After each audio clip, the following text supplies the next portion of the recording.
In Himachal Pradesh, torrential rains triggered flash floods and landslides, claiming several lives. The cloudbursts left many areas waterlogged. Distressing reports and videos emerged of shops being swept away in Manali.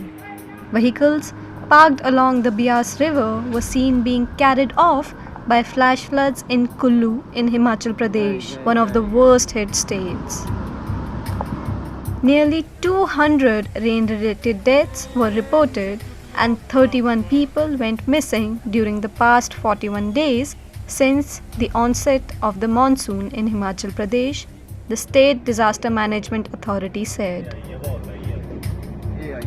The data suggests that the flash floods have damaged 774 houses, while 7,317 houses have been partially damaged in the state.